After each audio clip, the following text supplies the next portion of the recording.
20 years ago, there were lots of incentives for us to switch over to diesel pumps, and most of you are probably walking away from diesel today, and with good reason. It was $1 a gallon back in 1990. It's $4 a gallon now, and it doesn't look like it's going down anytime soon. It is reliable and it's on demand, which is nice, but the fuel costs are a killer over time.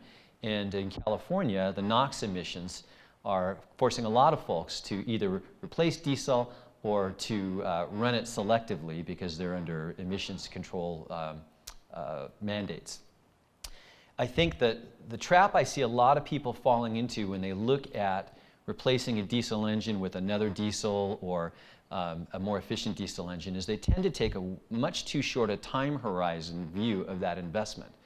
So if you put $20,000 into a diesel engine, that doesn't hurt nearly as much as spending $100,000 to extend your utility grid out to a remote pump, or using solar in a battery or some other form of energy generation.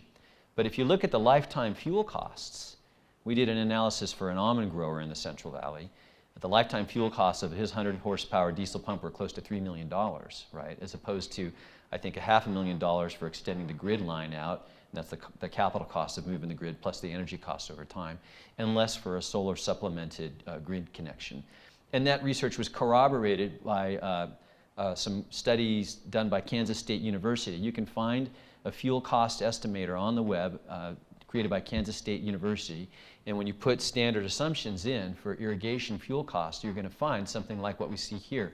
Natural gas and electricity have much lower fuel costs than propane or diesel over time. So you can't ignore the lifetime fuel costs, operations maintenance costs when you're looking at that kind of investment.